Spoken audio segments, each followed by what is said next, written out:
Arratsaldeon guztioi, eskerrik asko etortzeagatik, bereziki Kiskitzaren senidekoei.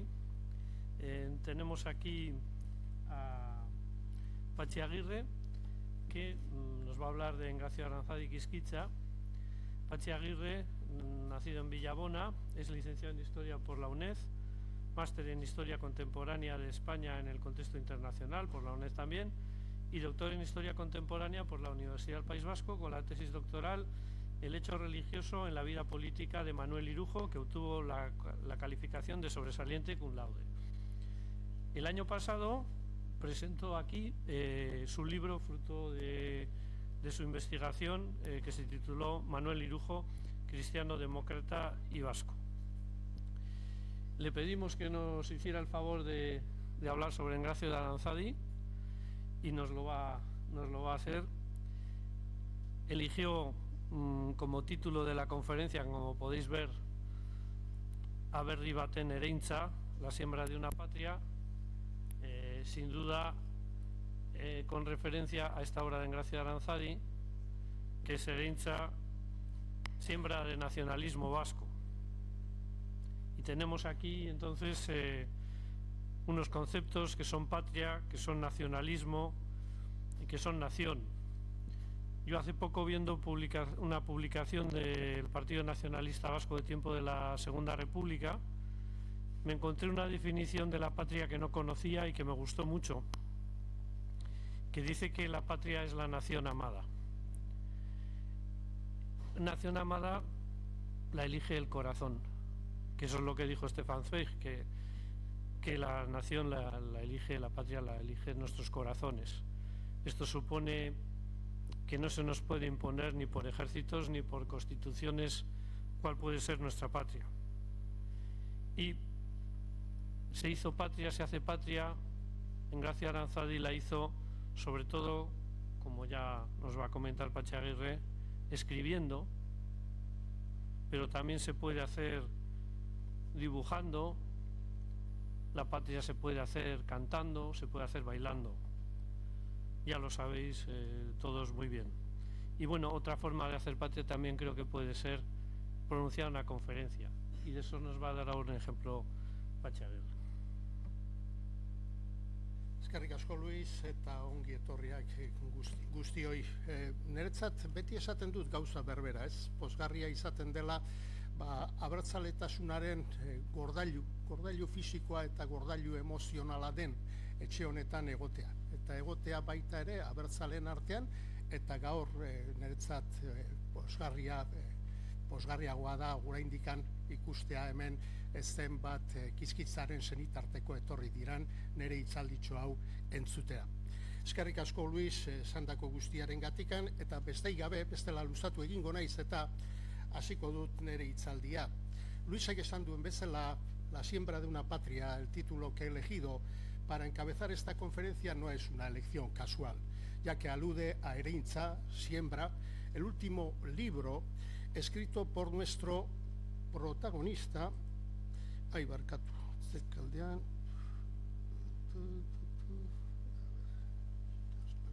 no veo muy bien. Así, hacemos manualmente, Barkatu. El último libro escrito por nuestro protagonista en 1935, apenas un año antes de su fallecimiento en Bilbao, el 12 de febrero de 1937, un Bilbao aún libre del fascismo, un Bilbao democrático liderado por el gobierno de Euskadi de Lehendakari Aguirre.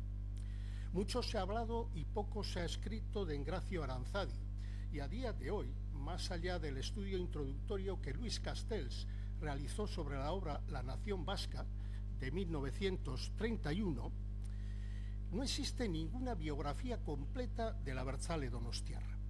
Toda una paradoja si tenemos en cuenta que Aranzadi Etxebarria utilizó la palabra escrita, obra literaria, infinidad de artículos, como una principal vía de afirmación de Euskadi como nación libre y como instrumento de arraigo social y expansión de la ideología nacionalista vasca, cuya aparición fue considerada por él como el acontecimiento más grande que se registra en el orden secular de nuestra patria, ya que el despertar nacional vasco generado por Sabino Arana se producía en un momento en el que, por ejemplo, el geógrafo anarquista francés Élisée Reclus afirmaba unos pocos años antes que el pueblo vasco iba a desaparecer a causa de la expansión de una modernidad que acabaría con su singularidad y con su idioma. Aranzadi nació en Donosti en 1873, en Donosti, pero a diferencia de sus padres, también nacidos en la capital guipuzcoana, su abuelo paterno era natural de Ezquioga, hoy Ezquio, una pequeña localidad situada en la frontera entre las comarcas del Goierri y el Alto Urola guipuzcoanos. De siempre, Engracio Aranzadi mantuvo una gran afinidad con aquel pueblo de sus ancestros, hasta el punto de que el seudónimo que más utilizó en su prolífica y brillante carrera periodística, Quisquitza, se correspondía con un topónimo de la zona, un lugar cercano al caserío familiar llamado Arantzadí, lugar de zarzas o espinar. Tras obtener la licenciatura de Filosofía y Letras en la Universidad de Salamanca, estamos hablando del año 1891, Aranzadi comienza a dar sus primeros pasos en el mundillo periodístico a través de varios artículos publicados en el periódico católico donostiarra El Fuerista. Así, el 27 de agosto de 1893, Aranzadi, que entonces ideológicamente fluctuaba entre el regionalismo y el separatismo, publicó un artículo sobre el Gernikako Arbola, pleno de sentido poético y añoranza de las viejas libertades vascas, que terminaba así: nosotros, ante el nuevo árbol de Guernica, con la rodilla en tierra y esperanza en el cielo que siempre premió los esfuerzos de un pueblo que por él suspira, lo mismo hoy día de luto y lágrimas que mañana acaso de felicidad, en todo tiempo y lugar, embargados de inefable entusiasmo, cantaremos con el simpático e inspirado bardo éuskaro Adoratzen zaitugu Arbola Santua. Pero ese mismo día, aquel 27 de agosto de 1893, los asistentes al concierto de la Banda Municipal de Música pidieron que se ejecutara como última pieza el Gernikako Arbola. Pero ante la negativa del director, una muchedumbre se fue dirigiendo al grito de «Vivan los fueros y muera España» al Hotel de Londres y de Inglaterra, donde se hospedaba el entonces presidente del gobierno, el liberal Mateo Práxedes Sagasta. La ola represiva desplegada desató un importante movimiento de respuesta vasquista, tanto en Guipúzcoa como también en Vizcaya. Y por tanto, la pregunta es obligada. ¿Fue la exaltación fuerista algo casual, algo totalmente espontáneo, o tuvo que ver algo el artículo de Aranzadi? El propio autor del texto expondría años más tarde que aquello fue una casualidad, pero tampoco sería descabellado pensar en la enorme influencia ejercida por el artículo de Aranzadi en el empoderamiento fuerista de aquellos ciudadanos. 1895. El año en el que termina sus estudios de Derecho en Deusto y el mismo año en el que Sabino Arana puso en marcha el proyecto nacionalista. Aranzadi, en aquel año, conoce a quien llamaría el maestro, a quien llamaría también el inmortal caudillo, y lo conoció a través de su profesor de Derecho Procesal, don Daniel de Irujo Urra, padre del más conocido dirigente del Partido Nacionalista Vasco, Manuel Irujo Ollo. Fue aquel el inicio de una fructífera colaboración periodística, de una intensa relación epistolar, de una profunda coincidencia de pensamiento político y una gran relación de amistad no exenta, como en todas las grandes relaciones, de ocasionales desavenencias. Aranzadi envió a Arana Goiri varios artículos para su publicación en el periódico mensual Bizkaitarra, que Sabino dirigía en Bilbao. Uno de ellos, titulado La invasión maqueta en Guipúzcoa y firmado con el mitológico seudónimo de Basojaun, condenaba la inmoralidad del veraneo donostiarra y sus consecuencias para un despertar nacional vasco que Aranzadi, esto lo explicaremos más adelante, entendía desde una visión tradicionalista. Era un texto rotundo y sin medias tintas que molestó sobremanera a los militares fundamentalmente por este párrafo. Entre aristócratas y plebeyos llegaban a Donostia militares que dan miedo, porque no les cabe en el cuerpo el que les ha sugerido Maceo, pero que lucen mucho el uniforme y el imponente sable virgen lleno de roña. se refería Aranzadi a José Antonio Maceo Grajales, apodado el Titán de Bronce, el jefe del Ejército Libertador cubano que amenazaba la tiranía colonialista española. Por ello, en un contexto en el que ya asomaba en el horizonte la conocida en España como crisis del 98, el texto fue calificado por la autoridad gubernativa como atentatorio contra la seguridad del Estado y se decretó la suspensión del Bizkaitarra, el cierre del Euskeldun Batzokilla, la prisión para su junta directiva y, como no, el encarcelamiento de Sabino Arana Goiri. Años más tarde, recordando aquellos sucesos, Aranzadi se preguntaba qué podía temer en aquellos tiempos Cánovas del Castillo, que era el conservador jefe del gobierno español de un partido como el PNV, que solo podía mantener una sociedad y un periódico mensual. Como recordaréis, Cánovas murió en 1897, asesinado por el anarquista italiano Angiolillo en el balneario de Sant'Àgueda, en Arrasate, Mondragón. En su primera estancia en la cárcel de La Rínaga, Sabino no reveló la autoría del texto firmado por Basojaun y pidió a Aranzadi, a través de una carta enviada por su abogado, que cruzase la frontera y se estableciera en Iparralde para evitar problemas. También le solicitaba lo mismo Luis Arana en una sentida carta. Le aconsejo con el corazón, pase la llamada frontera, mi hermano jamás le descubrirá a usted, aunque lo fusilaran. Refugiado en Hendaya, seguía manteniendo una estrecha relación epistolar con Luis Arana, quien informaba de que las autoridades judiciales no encontraban modo alguno de castigar a Sabino, y este finalmente quedó en libertad a principios de 1896. Pero, sin embargo, algo había ocurrido en aquel intervalo.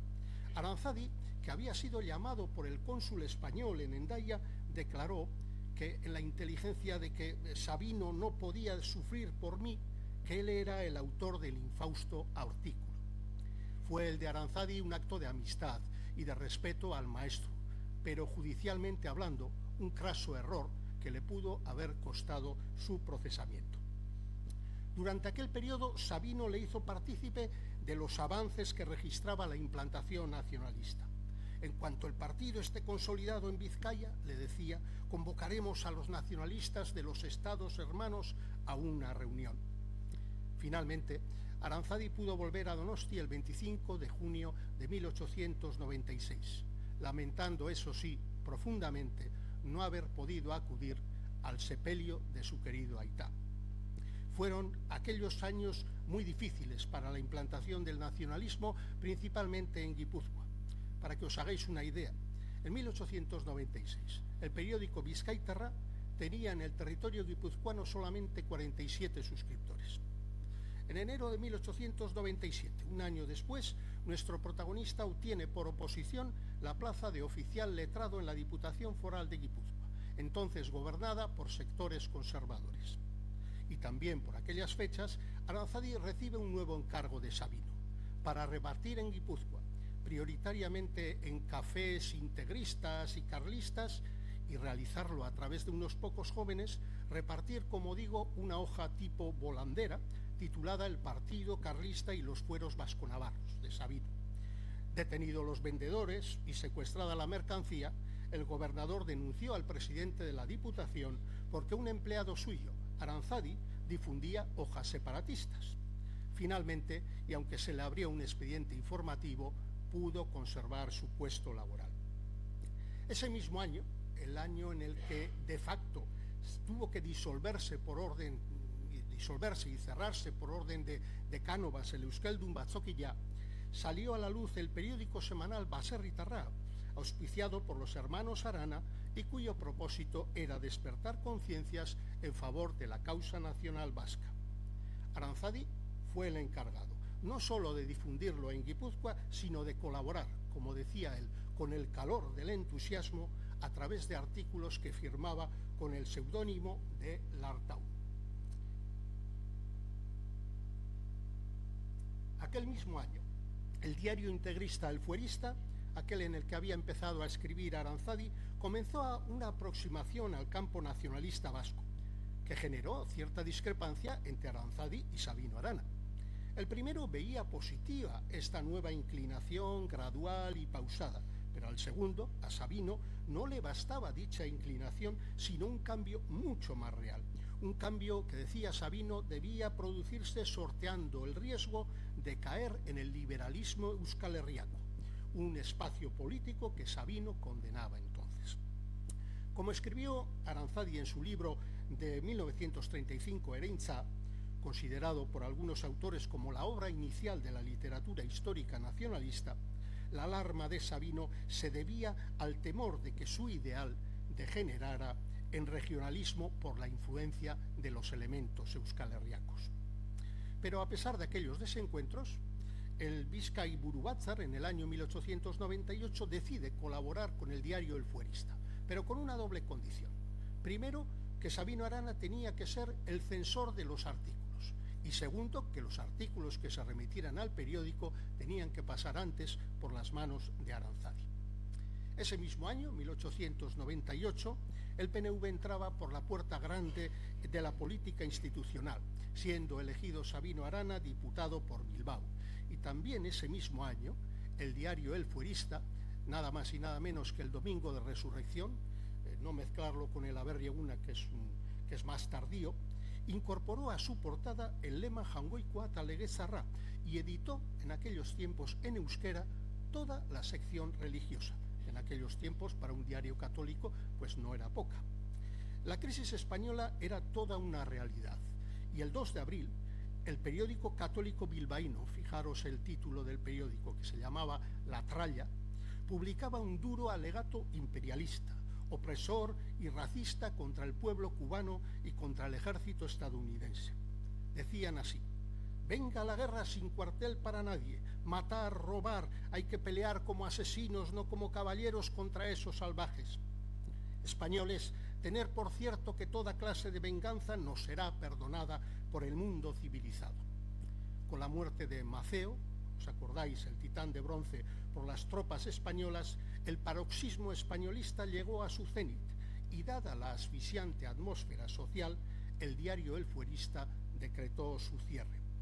Tal como expuso en Gracio Aranzadi, se ponía fin a 11 años de existencia y a solo 20 días de vida nacionalista. En 1899, Sabino Arana exponía por carta a Aranzadi su profundo malestar porque elementos del partido le criticaban por haberse prometido con una aldeana y porque así, según ellos, iba a desprestigiar al partido. En la misiva, Sabino se desahogaba ante nuestro protagonista arguyendo que Nicole, su futura esposa, era como todos los vizcaínos noble, por aquello de la hidalguía universal, y que su casamiento iba a ser un ejemplo y no una mengua para el partido. Como veis, Aranzadi fue siempre el receptor de los más profundos sentimientos de angustia política del maestro, de aquel fundador que, por un lado, no veía resultados claros de resurgimiento patriótico y, por otro, estimaba que avanzaba un escenario de corrupción que iba a terminar con Euskadi. En una carta enviada a principios de 1901 a Aranzadi, Sabino propugnaba por un incremento de las iniciativas abertzales e invitaba al Jeltzale Donostiarra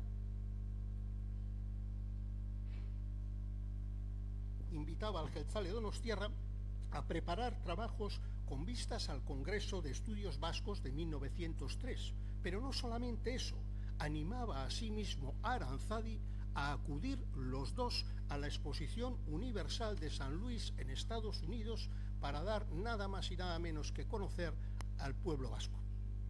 Pero aquella misiva de Sabino a Aranzadi también dejaba entrever una idea que adquiriría mayor fuerza un tiempo después: la idea del cambio de ruta para avanzar y no fracasar. Una idea que, en cuanto a desarrollo práctico, veréis ahora la modernidad de aquel planteamiento, incluía la absoluta necesidad del fortalecimiento socioeconómico nacional, creando industrias, organizando mutualidades gremiales, propiciando nuevas infraestructuras de comunicación o expandiendo el uso del euskera más allá del ámbito agrícola. Por ejemplo, incorporando el uso del euskera en todo lo que es el espectro educacional. Ese mismo año, Sabino comunicaba a Aranzadi que se avecinaba el momento de la gran expansión del nacionalismo vasco por toda Vizcaya y también por Guipúzcoa y Navarra. Sabino confiaba en Aranzadi, pero ello no implicaba que don Engracio estuviera libre de las críticas del maestro. En aquel tiempo, Arana Goiri había sido encarcelado nuevamente en la prisión de Larrínaga por haber querido felicitar al presidente norteamericano Theodore Roosevelt por la independencia de Cuba. Y desde allí criticó duramente a Aranzadi por intentar buscar el acercamiento al nacionalismo de un personaje llamado Rafael Picabea, empresario guipuzcoano, liberal y monárquico alfonsino. Así habló entonces Sabino a don Engracio: «Es usted una calamidad, no quiero hablar de ello, solo le diré que hay vicios capitales que se disfrazan de virtudes, que hay especies de modestia que ocultan verdadera pereza o abandono. Estoy duro, lo merece usted y basta. Si yo hubiera pensado como usted, no hubiese existido hoy el nacionalismo», le decía Sabino a Aranzadi. Fueron, como veis, palabras muy duras, proferidas además en un momento en el que Aranzadi había perdido buena parte de su patrimonio por el tristemente famoso crack del año 29 y además sufría hostilidad en su labor profesional en la Diputación de Guipúzcoa. Aranzadi en aquel entonces se preguntaba cómo en aquella situación y teniendo tan solo 25 años iba a poder liderar el movimiento abertzale en Guipúzcoa. Pero lo hizo, y lo hizo además en un contexto en el que había compartido la carta que Sabino envió a su hermano Luis en junio de 1902. La carta decía así: «Mi consejo es este: hay que hacerse españolista y trabajar con todo el alma por el programa que se trace con este carácter. La patria nos lo exige. Esto parece un contrasentido, pero si en mí se confía debe creerse». Y así lo hizo el abogado donostiarra, a pesar del estupor que le causó esta nueva idea de la evolución españolista. Años después, Aranzadi explicitaría los porqués del cambio de posición del maestro, que como sabéis murió en 1903 sin haber podido plasmar en la práctica aquel proyecto de Liga Vasco-Españolista.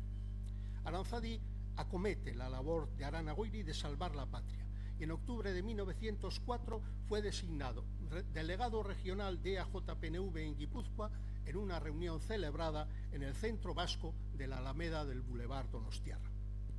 En ese momento, para que veáis la implantación que tenía el nacionalismo en Guipúzcoa, solo había 5 municipios guipuzcoanos que contaban con una implantación suficientemente jeltzale como para tener un delegado municipal.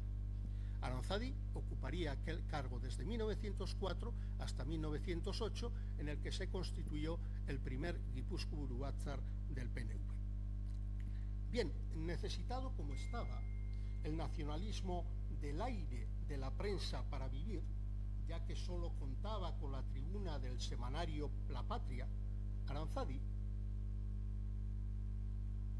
en 1903, había aprovechado para su apostolado gelista, así le llamaba a sus colaboraciones en prensa, la oferta de colaboración que le lanzó Rafael Picabea, a la sazón director del rotativo Donostiarra, El Pueblo Vasco, donde escribían extensas figuras de la cultura vasca como Ramiro de Maeztu o Pío Baroja.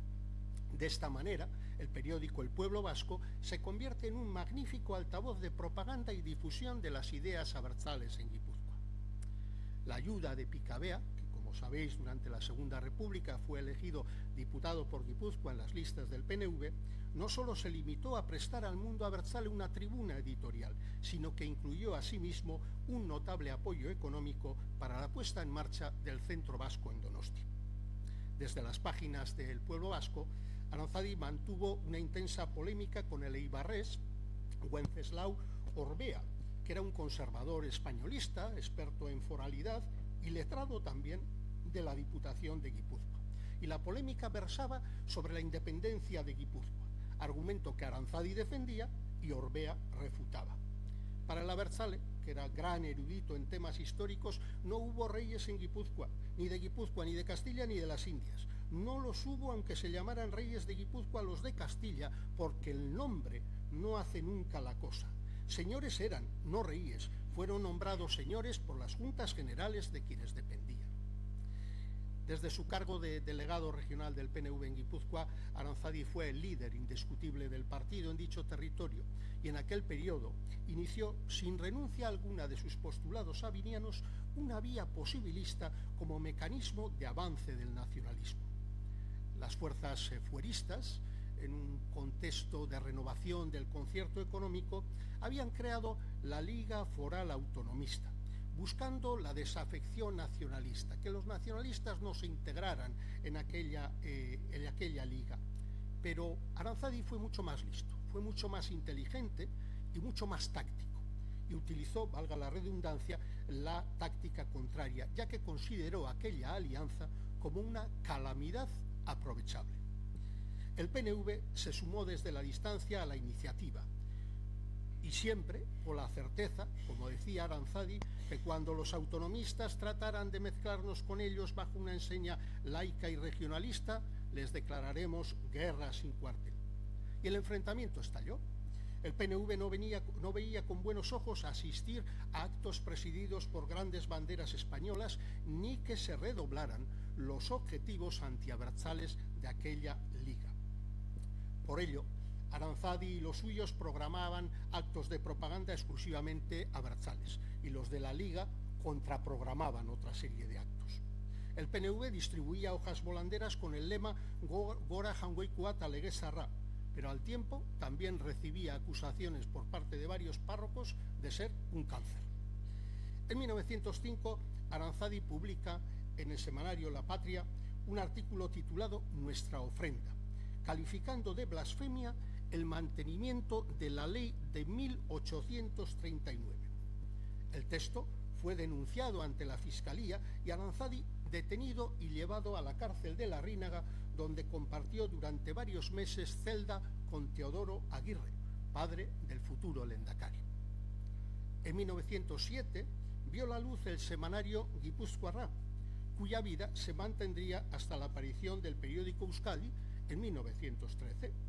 En Guipúzcoarrá, publicación de la que sería director, Aranzadi firmó por primera vez con el seudónimo de Izquitza. Un año después, 1908, decide dar un paso atrás y renunciar a cualquier tipo de cargo interno en el partido. Y a partir de entonces ejercería únicamente a través de la prensa y de su obra literaria su apostolado gelista. Como hemos indicado, 1913 vio nacer el diario bilbaíno Euskadi, como un órgano oficial de prensa del PNV, y Aranzadi fue nombrado su director. Desde este periódico, que llegó a ser el segundo en cuanto a tirada tras la Gaceta del Norte, estoy hablando de Vizcaya, el guipuzcoano centró su atención en las cuestiones ideológicas, programáticas y estratégicas del partido. En 1926, dadas las dificultades para el ejercicio de la acción política abertzale que imponía la dictadura del general Miguel Primo de Rivera, el Euskadi Buru Batzar, ante la lamentable situación financiera del rotativo, decidió cesar como director del Euskadi a Aranzadi, proporcionándole, eso sí, un puesto de colaborador que el donostiarra no vio con mucho agrado. Su posición de liderazgo político iba decreciendo, y aquella tendencia descendente se acentuó con la llegada al primer plano político de una nueva generación de dirigentes, Aguirre, Irujo, Monzón, Landaburu. Aranzadi siguió escribiendo y en esta tesitura le alcanzó la muerte, como hemos dicho, en febrero de 1937.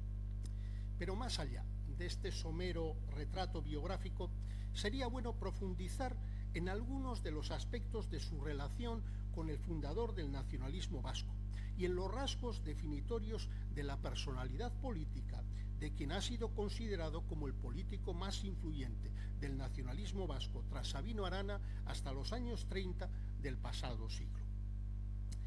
Como ya hemos indicado, Engracio Aranzadi debe ser una fuente de primerísimo orden para conocer la génesis de aquel proyecto no nato de Liga Vasco-Españolista que Sabino Arana pergeñó en el tramo final de su corta vida. Y decimos que es una fuente indispensable a Aranzadi porque acompañó al maestro desde los primeros compases de su labor política y porque conocía perfectamente su núcleo de pensamiento. Sobre este particular, Aranzadi escribió en 1917 que aquella evolución, que para algunos ofuscados fue una caída, era en realidad la inmolación perpetua de la gloria humana, un sacrificio llevado más allá de la muerte. Para el donostiarra, Sabino pudo rendirse y haberse marchado a casa persuadido de que la semilla plantada por el PNV no llegaba a germinar. Pero, sin embargo, optó por proporcionar a la causa nacional vasca una propuesta de pervivencia, una propuesta para salvar a la raza vasca de su disolución. Como expresó Aranzadi, era extremadamente dura la lucha del nacionalismo por su debilidad, por el escaso arraigo de las nuevas ideas en días en que la generación convertida al ideal nacionalista todavía no se veía libre de las acometidas del pensamiento antiguo vascongado. Por ello, Sabino, seguía explicando Aranzadi, persuadido de que la vida del país se extinguía por momentos y rápidamente, optó por priorizar el bien de la nación sobre cualquier otra consideración de índole más partidaria. Ese era para Aranzadi el secreto de la evolución españolista, una evolución totalmente táctica, ya que, decía Aranzadi, a pesar de las libertades proclamadas en la Constitución española, la intolerancia tradicional de ese pueblo hacía imposible toda labor vasca nacionalista. Para Aranzadi no había cambio alguno de doctrina. Los hechos de la nacionalidad y de la independencia del pueblo vasco quedaron proclamados en el proyecto. El único elemento novedoso era simplemente táctico. En la última entrevista mantenida por Aranzadi con Sabino en su carrieta, este último le dijo: ahora a fundar el partido españolista y a explotar a España. Aranzadi no solo entendió aquella postura final de Arana Goiri, sino que la argumentó de la siguiente manera. Viendo cerrados los caminos legales de la acción política nacionalista, intentó Sabino abrir los de la acción política autonomista a fin de avanzar más fácilmente por la zona racial y el campo social.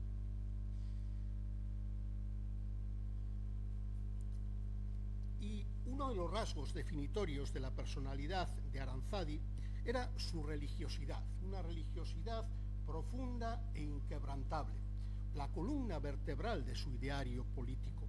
Aranzadi, al igual que Sabino, no cree que el fin último del nacionalismo sea ni la reintegración foral ni la independencia, sino el servicio a Dios a través de la religión católica.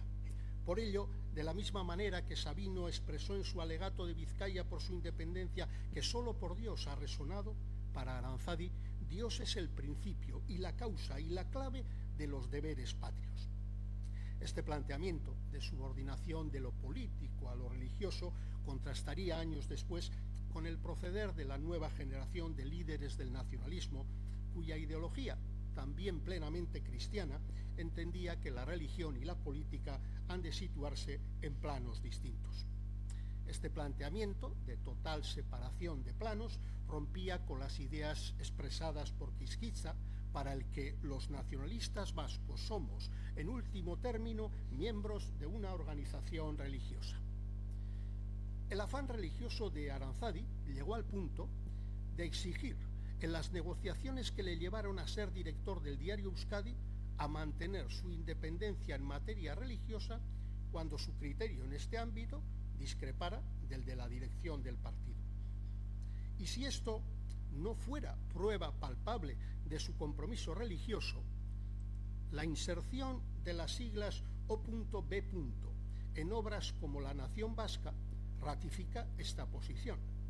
Dichas siglas, de las que Aranzadi se sentía enormemente orgulloso, hacen referencia al término oblato benedictino, siendo oblato una especie de sinónimo de lo que puede ser una persona, un ofrecido, una persona que se ofrece a Dios. Y oblato benedictino es un concepto que distingue a aquellos laicos que viven en el mundo inspirados por la antigua regla monástica de San Benito de Nursia, cuyo lema más conocido es el de ora et labora. Y en el marco de la Asamblea Nacional del PNV de Donosti de 1920, Aranzadi se manifiesta contrario a una posible laicización del nacionalismo, o dicho de otra manera, a que la defensa de la libertad nacional se convirtiera en la máxima prioridad del partido por encima de la religiosa. Pero su catolicismo también pasó una dura prueba. En 1923, cuando el obispo de Vitoria, veréis una imagen ahí muy ilustrativa, el obispo de Vitoria, Leopoldo Eijo y Garay, lo excomulgó como responsable subsidiario, en su calidad de director del diario Euskadi, por la publicación de un artículo firmado por el nacionalista alavés Pantaleón Ramírez de Olano, que criticaba las declaraciones del arzobispo de Burgos, cardenal Belloc, con ocasión de la coronación canónica de la Virgen de Estíbaliz. Estos postulados religiosos de Aranzadi bien pudieran calificarse como integristas, entendiendo esto como un modelo ideológico que defiende la postura dentro del catolicismo político de mantener inalterada la integridad de los principios de la política católica. Pero, sin embargo, durante la etapa republicana, en un contexto sociopolítico de enorme movilización católica en contra del laicismo republicano, Aranzadi exhorta a las masas a que se unieran al PNV para impedir el derrumbamiento de las instituciones católicas. Y en abril del 1934, escribía en el diario Euskadi que por encima de los intereses de los partidos y de los pueblos están los de la religión. Mezclarlos es, sobre todo, decía, indigno y peligrosísimo. Resultaba este, como digo, un modelo no conforme con el concepto de nueva cristiandad propuesto por el filósofo francés Jacques Maritain, una de las voces intelectuales más influyentes para la nueva generación de jóvenes dirigentes gelquides que a partir de los años 30 del pasado siglo liderarían el partido. La nueva cristiandad maritaniana aparcó el integrismo religioso con su aspiración hegemónica y el Estado, en este planteamiento de nueva cristiandad, aparece fuera de cualquier atisbo de confesionalidad, tutelando por igual todas las confesiones religiosas. En este modelo social de Maritain no importará tanto la creación de fuerzas políticas confesionales, sino la participación de los laicos cristianos en todos los órdenes sociopolíticos con un claro objetivo de engrandecimiento moral. En las obras literarias de Aranzadi no hay referencias explícitas a esta corriente de pensamiento, pero sin embargo, en la etapa final de su vida se situó en unas tesis de compromiso y defensa del proletariado, tesis estas próximas a la ideología democristiana. Decía Aranzadi, para que la libertad arraigue ha de descansar en la honradez y en la independencia económica. Aranzadi no dudó tampoco en criticar al capitalismo como factor de desajuste y criticar además a la plutocracia de la industria vizcaína como causante de poner freno al avance del nacionalismo. Como Sabino Arana, Aranzadi también compartía una visión apocalíptica de la situación de Euskadi, afirmando: existe una patria que agoniza, pero nos está vedado su guarda, un pueblo vasco que entre luces, flores y fastuosidad se corrompe hasta la médula de los huesos, pero no podemos sanarlo, una lengua nacional que por momentos se extingue, pero no podemos reanimarla, y sobre todo, decía, existe una fe santa y redentora que vertiginosamente se apaga. Para él, la vía para frenar aquella enfermedad degenerativa era apuntalar un modo de ser tradicionalista, basado en la conservación de las esencias patrias. Ya en junio de 1904 había escrito que el nacionalismo pretende vigorizar la vida de Euskadi mediante la conservación, depuración y desarrollo de los factores de su personalidad. Era un tradicionalismo social que se sustentaba en un modelo ruralista de la vida vasca, un modelo asociado a valores como el del apego a la casa vasca, pasarrillá, la nobleza o la hidalguía universal de todas las gentes vascas, que este es un término que se asocia con teorías medievalistas como las del tubalismo o las del vasco-iberismo. Y también planteaba una querencia sin igual por el derecho consuetudinario, por los usos y las costumbres, y establecía que para él la familia era la célula básica de la sociedad y la base fundamental del sistema democrático vasco. Para él, las características de la democracia vasca se encontraban por encima de otros modelos democráticos como el inglés y, por ejemplo, desechaba la idea de que Inglaterra fuera la cuna de la libertad política europea. La visión ruralista de Aranzadi llevó a este a considerar a las grandes ciudades como difusoras del mal, como liberales, como cosmopolitas y, por ejemplo, como consecuencia de las nuevas costumbres que se van asimilando por efecto del cada vez más numeroso veraneo, quizá este tema también nos trae a la conciencia algunas cuestiones muy actuales, pues Aranzadi, nuestro escritor, calificaba a Donosti como la bella ciudad convertida en casa de placer y pudridero de Guipúzcoa. Bien, el antimaquetismo o rechazo de lo foráneo como factor de corrupción de la sociedad vasca es otro de los aspectos en los que Aranzadi coincide plenamente con Arana Goiri. No estamos hablando de considerar a la raza vasca como superior a las demás, sino de recusar unas costumbres y unas formas de vida que él considera como ajenas y que entiende estaban socavando las esencias del pueblo vasco. Aranzadi entendía que aquel exotismo español corrompía el cristianismo primigenio del pueblo vasco.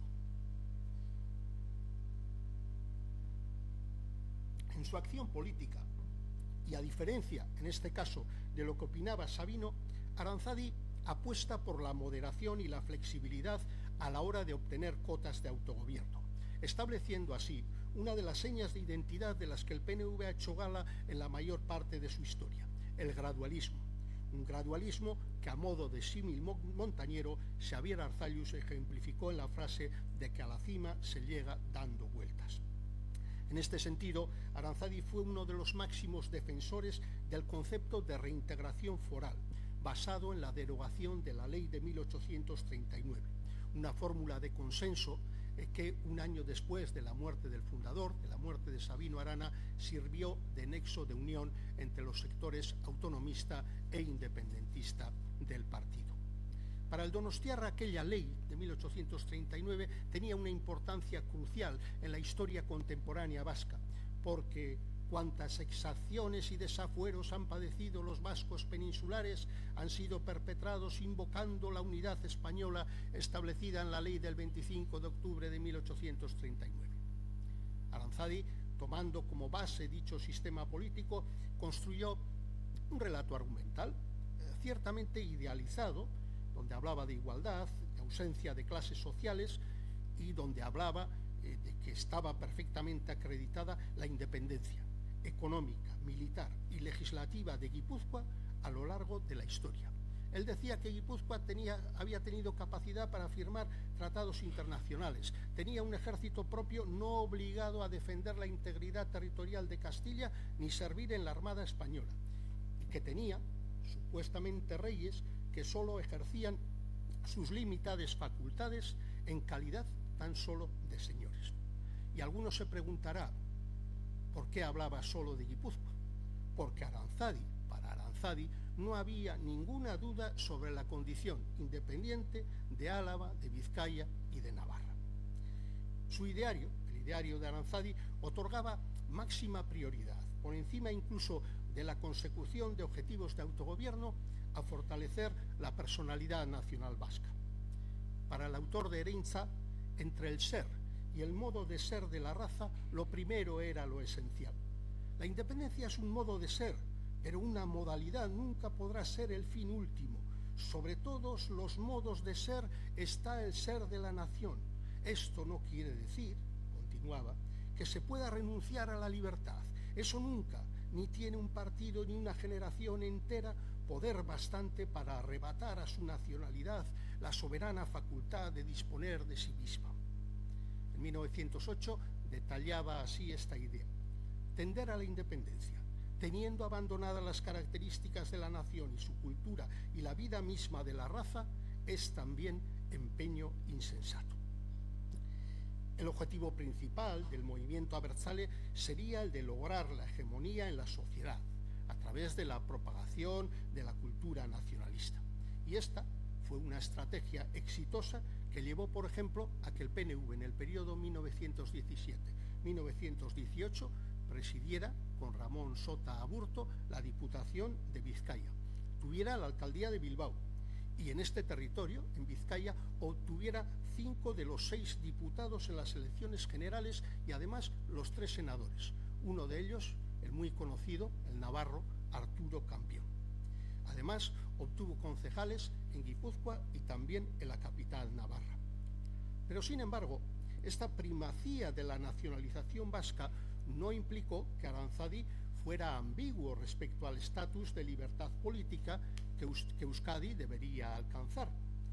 Y decía que la hipótesis de que se derogara, una hipótesis ciertamente utópica, de que se derogara la ley de 1839, aquella que confirmaba los fueros de las provincias vascongadas sin perjuicio de la unidad constitucional de la monarquía, Aranzadi optaría por restaurar el viejo régimen foral, hecho este que implicaba una renuncia a las tesis de independentistas clásicas de creación de un Estado soberano. Voy terminando. Ahora bien, teniendo en cuenta que en las primeras décadas del siglo XX la propuesta de restauración foral resultaba utópica, su pragmatismo político se inclinaba por lograr metas de profundización autonómica. En 1921, en pleno escenario de confrontación con los sectores independentistas liderados por él y Gallastegui, manifestó que la Comunión Nacionalista Vasca, que era el nombre del partido desde 1916, nunca había sido separatista. En contra de lo que se puede pensar, el término comunión no tenía una significación originalmente religiosa, sino que respondía a la idea de dirigir un amplio programa que englobara todas las esferas sociales, una especie de partido-comunidad de carácter interclasista, un planteamiento que años después José Antonio Aguirre ilustraría con la expresión «un pueblo en marcha». Durante la Segunda República, y después de que el conocido como proyecto de Estatuto de Estella decayera, Aranzadi se mostró partidario del nuevo proyecto impulsado por las gestoras de las diputaciones provinciales, estimando que nos aproxima de modo fantástico al término de la libertad nacional. El pragmatismo de esta posición resultaba más que evidente, ya que el nuevo texto autonómico había eliminado cualquier referencia a la asunción por parte del futuro Estado vasco de las competencias relativas al establecimiento de relaciones con el Vaticano. En las elecciones generales de febrero del 36, cita electoral en la que el PNV acude en solitario, el periodista donostiarra tuvo un papel destacadísimo en los mensajes propagandísticos del partido como una fuerza antimarxista y antirrevolucionaria. Y ya en plena guerra civil, Aranzadi, a pesar de que los sublevados, los fascistas, reivindicaran su condición católica, Aranzadi, como digo, se alineó con las tesis oficiales del partido de defensa del régimen republicano. Y lo expresaba así: los nacionalistas no se han unido con las izquierdas, son las derechas españolas las que han unido en la misma amenaza de muerte al nacionalismo vasco y a las izquierdas. Estamos condenados a muerte, izquierdas y nacionalistas, por el mismo verdugo, el derechismo español. En el plano internacional, Aranzadi era anglófilo, una anglofilia ratificada además por su profundo conocimiento sobre la historia de Inglaterra, a la que dedicó un amplio capítulo en su obra La Casa Solar Vasca. Dicha posición le granjeó la enemistad con Luis Arana, con ocasión de la Primera Guerra Mundial, por la postura favorable del donostiarra a la causa de los aliados frente a una cierta germanofilia que profesaba el bilbaíno. La posición de Aranzadi tenía relación además con su visión antiimperialista y defensora del principio de las nacionalidades. En cualquier caso, su anglofilia no le privó de defender el derecho del pueblo irlandés a la independencia, manifestándose a favor, en el contexto del alzamiento independentista irlandés de 1916, de que los irlandeses alcanzasen dicho objetivo por procedimientos gradualistas y no violentos. Bien, todos los aquí expresados son algunos de los principios definidores de la ideología, de quien sin duda fue el principal exponente del nacionalismo vasco desde la muerte de Arana Goiri. Deciros que Aranzadi no pudo asistir al funeral de Arana Goiri porque su hija pequeña moriría solamente 3 días después, aquejada de una enfermedad, solo 3 días después de la muerte de Sabino. Pero más allá de todos estos componentes ideológicos, creo que lo verdaderamente reseñable es la extraordinaria labor que Aranzadi realizó por consolidar y difundir la idea nacional vasca. En dicha ingente tarea, Aranzadi se nos presenta como un gran valiente al que no arredran los problemas económicos y personales, un intelectual tímido que huyó de la vanidad como de la peste y soportó los dolientes episodios de crítica del maestro sin que su admiración por Sabino se viera afectada. Un hombre que, acompañado de la entereza de Andrés de Urbía, Basso Jaun, Andola o Lartaun, que eran sus seudónimos, demostró con extraordinario olfato político que el pragmatismo era la mejor vía para asentar los principios ideológicos. Erein eta erein, sembrar y sembrar, fue el leitmotiv de Engracio Aranzadi. Y salvando las distancias y por supuesto la capacidad intelectual, aspecto este en el que estoy en clarísima desventaja, ese también ha sido mi propósito en esta charla. Sembrar para que el roble siga creciendo y sembrar para que no olvidemos a uno de los personajes clave en la lucha por la consecución de nuestra libertad nacional.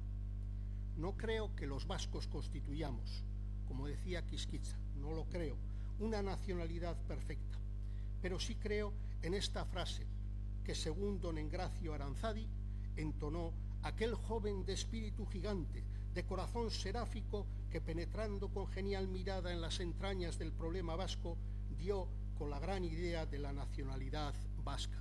Euskotarren aberria Euskadi da. Mila esker guztioi.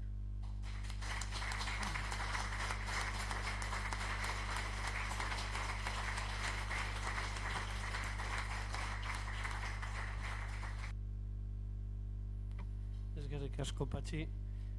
No solamente tenemos la suerte de haber podido escucharte, sino que tenemos un tiempo dedicado a que podáis preguntarle las cuestiones que se os ocurran en relación con este personaje histórico, que seguramente es la mejor charla que se le ha dedicado hasta ahora que yo conozca, y bien merecida, desde luego. Entonces, bueno, os animo por escrito si queréis poner preguntas para que le planteemos a Patxi cuáles son sus opiniones. Tenemos ya una que nos plantea cuál sería el principal valor de Quisquitza que trasladaría a la juventud vasca de hoy en día.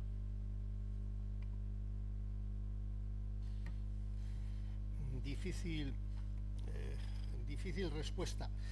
Como hemos dicho, en aquellos tiempos Aranzadi se preocupó mucho de asentar, de consolidar lo que era la personalidad nacional vasca, ¿no?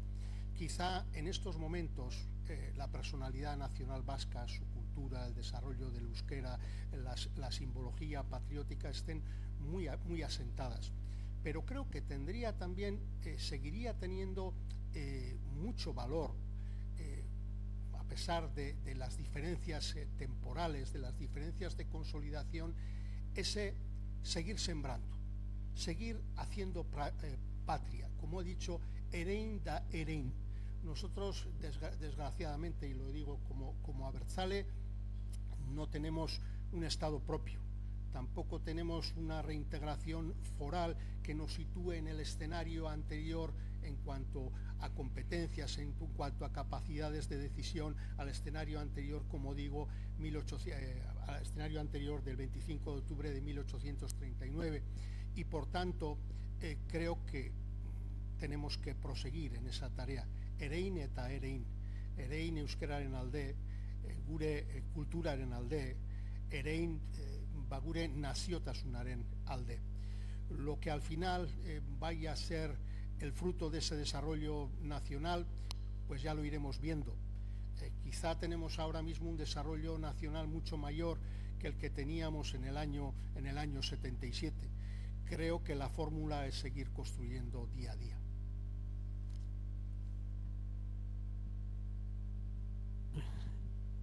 Jon. Primero de todo, eskerrik asko, Patxi, por tu magnífica conferencia. Yo he sido siempre un gran seguidor de Quisquicha, porque yo leí el libro de la Nación Vasca y me pareció formidable.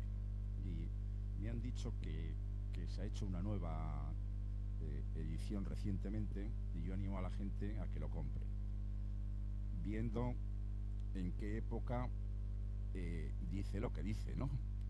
Pero para mí, junto con el libro de la causa del pueblo vasco de Landaburu, son los dos mejores libros que yo he leído de cargos políticos nuestros. Yo te quería hacer una pregunta.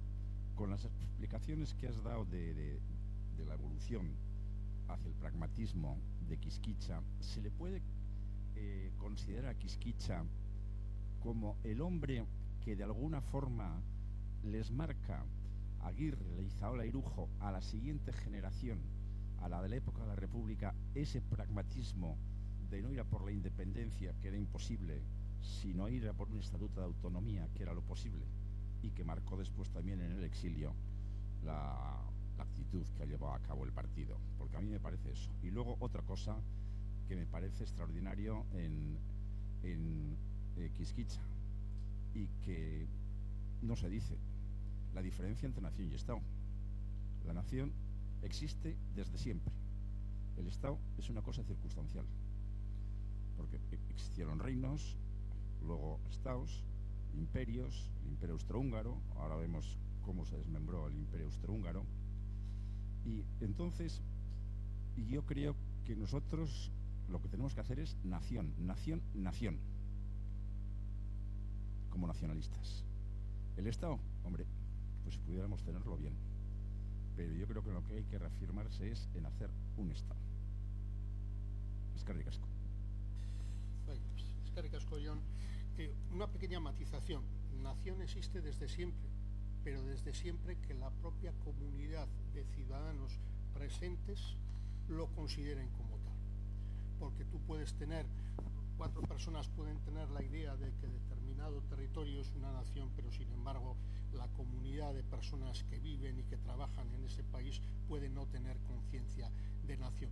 Y para mí este Euskotarren Aberria Euskadi da, yo creo que es la piedra angular de todo el planteamiento nacionalista, ¿no? El que una persona allá por finales del siglo XIX pues hubiese planteado que, señores, nosotros no somos ni una región ni somos un grupo de aldeanos que viste y que se pone una chapela, sino que conformamos una nación compuesta por 6 o 7 territorios. Ahí habría otro debate, ¿no? Sin ninguna duda, para mí, después de haber analizado la figura de Quisquicha, yo creo que es la personalidad que, por supuesto, marca a esa nueva generación de líderes. Los he mencionado: a Irujo, a Aguirre, a Monzón, a Landaburu.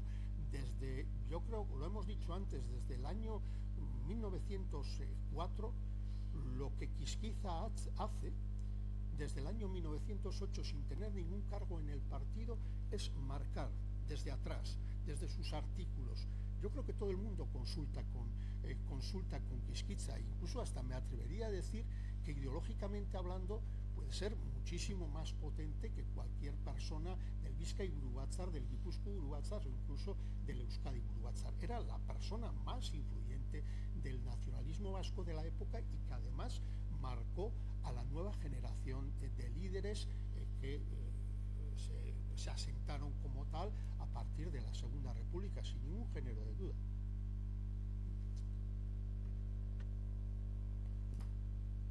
¿Más preguntas?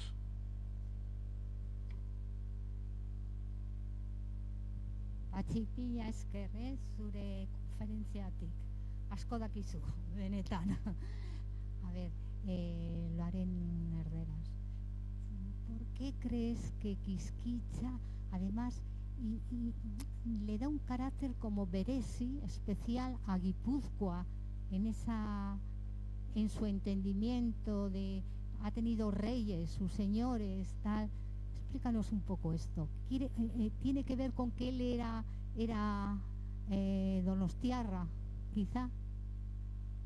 Sí, sin duda, él era guipuzcoano, pero además era el letrado de la Diputación de Guipúzcoa. Por lo tanto, creo que tenía además la capacidad de poder tener muy a mano una amplia biblioteca. Y además era un gran experto en foralidad. Por tanto, él no hace un análisis absolutamente profundo ni de la foralidad vizcaína, ni de la navarra, ni demás. Donde él tiene verdadera sapiencia es en el caso guipuzcoano, como guipuzcoano y como experto en la foralidad guipuzcoana. Pero eso sí, dejando siempre claro que él hablaba de Guipúzcoa porque, como he dicho, no tenía ninguna duda de que Álava, Vizcaya y Navarra fuesen independientes. Pero bueno, yo creo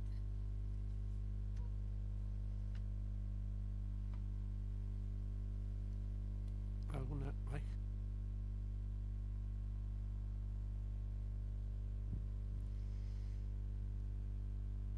Como nieto de Quisquicha, yo quiero agradecer que hayáis tenido la iniciativa de establecer esta conferencia. Creo que Aguirre ha destacado con claridad que Quisquicha fue un personaje muy importante.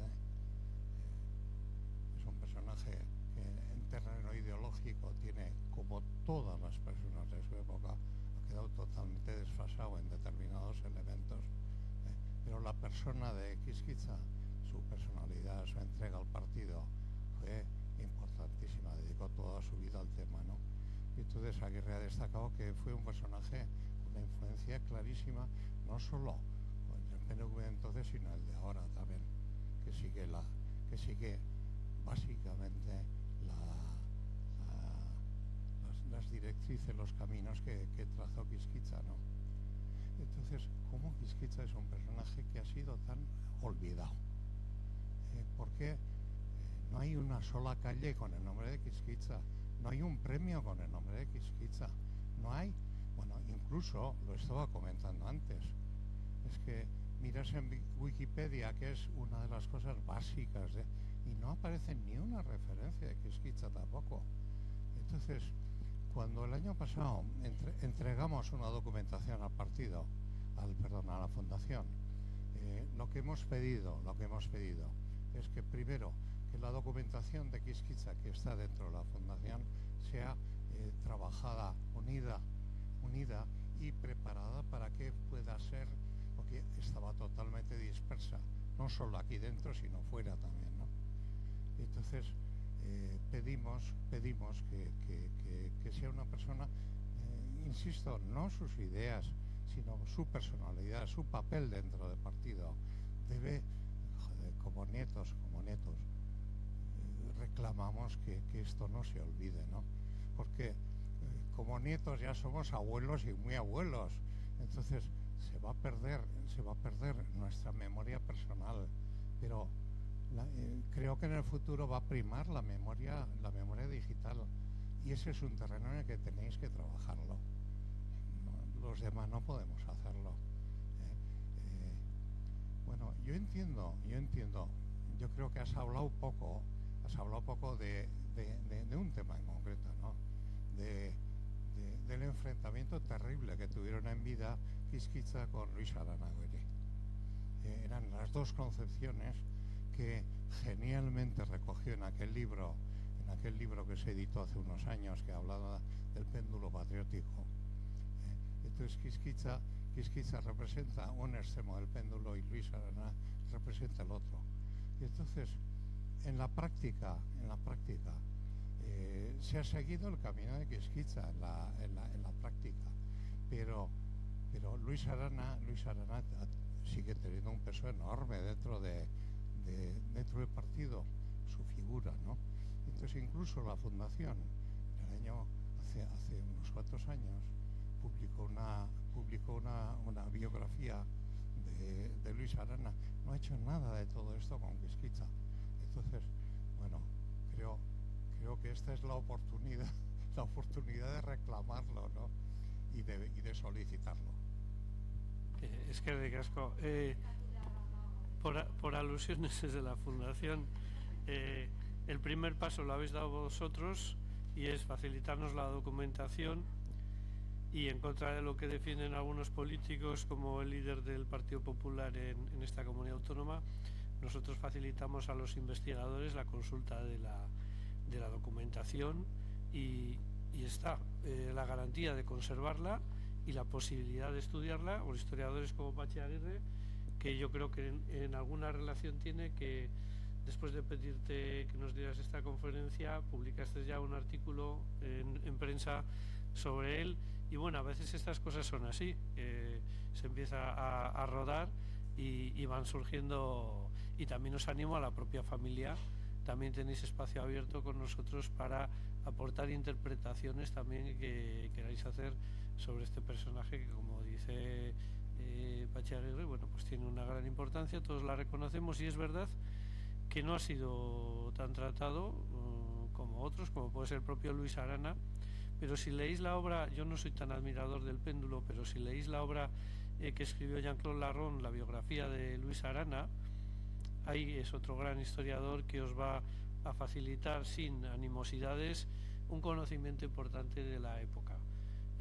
Y Luis Arana también tiene sus oscuros, sus claros. Incluso Patxi Aguirre también hay que agradecerle que no haya dado solamente aspectos simpáticos de Quisquicha, sino bueno, si podía estar en contra de utilizar las playas para bañarse, bueno, pues también hay que contar todo, ¿no? Y al final comprender, y seguramente entre ellos, aunque queda en la familia una memoria de gran enfrentamiento entre los abertzales de aquellas épocas, yo creo que entre ellos también tenían mucho de unión y de compatriotas, y seguramente sería más lo que les unía que lo que les separaba. Pero bueno, son interpretaciones que podemos hacer. Todo le dejo hablar a Patxi.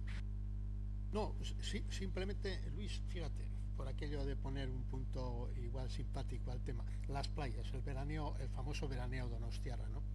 Escribe su artículo La invasión maqueta en Guipúzcoa a finales del 19. ¿Bien?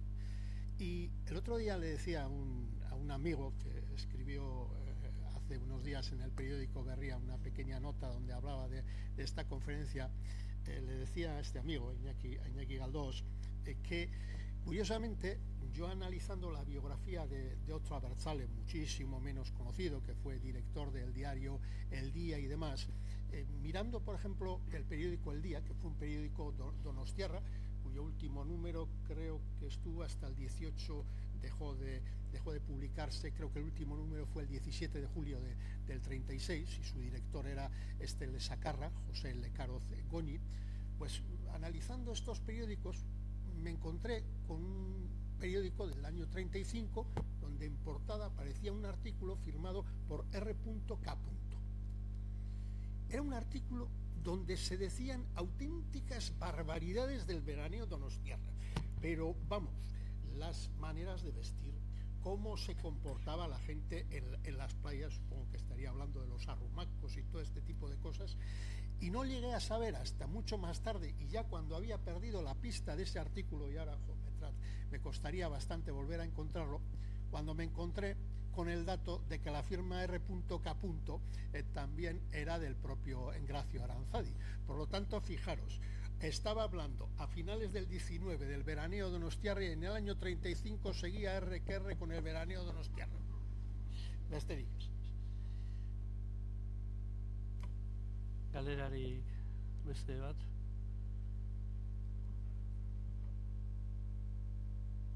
Hablando del veraneo en Donosti, hay una anécdota muy graciosa de Esteban Aranzadi, el hijo de Engracio, que fue abogado del PNV. Hablando de gente olvidada, él también tuvo un papel importante, y él se encargó del problema del agarrao, que era un problema en muchos bachoquis, y él era abogado del PNV, le llegaban cartas de toda la geografía, de todos los herrialdes, diciendo el tema del agarrao, que era un problema social y que se estaba saliendo de control, y de eso se tuvo que hacer cargo también como abogado Esteban Aranzadi, el hijo de Engracio, quien por cierto tuvo un papel muy importante porque él firmó las actas de 1932 de todos los municipios, las actas sobre las cuales se basó el Estatuto Vasco-Navarro, lo que tenemos hoy en día. Pues él, recién licenciado en Derecho, con 23 años, yo conseguido en la Biblioteca Nacional en Madrid una fotografía él muy jovencito, firmando esas actas. Y él también fue director de la administración con el gobierno de Aguirre y jefe de la Hacienda. Solo hubo 2 personas que tuvieron un cargo doble en el gobierno vasco, y ese fue Esteban Aranzadi, hijo de Quisquicha, que estuvo exiliado en Nueva York, Casablanca y varios años en Venezuela.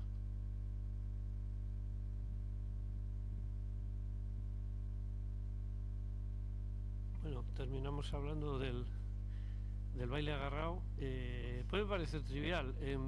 Yo cuando estudié en la Universidad del País Vasco solamente tuve un curso monográfico variable en el que se trató del tema del nacionalismo vasco. Solamente tuve una mañana hablando de Sabino Arana, y lo que más destacó el profesor que estaba al cargo es que Sabino Arana era un personaje retrógrado que estaba en contra del baile agarrado.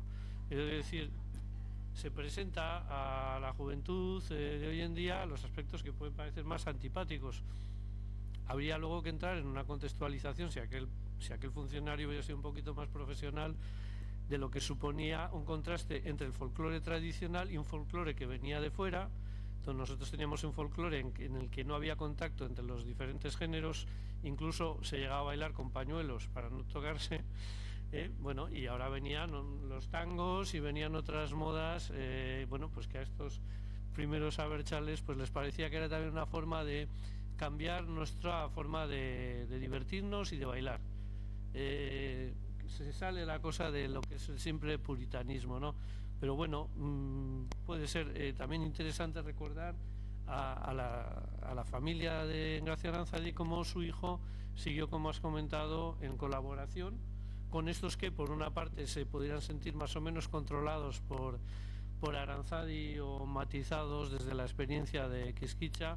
Su hijo estaba también en este gobierno vasco que fue tan importante en el proceso de construcción nacional. Si no hay más preguntas, os quiero agradecer a todos la presencia, las intervenciones, y tenemos tiempo todavía, tomando un chacolí, de hablar más con el conferenciante y con todos vosotros. Eskerrik asko guztioi.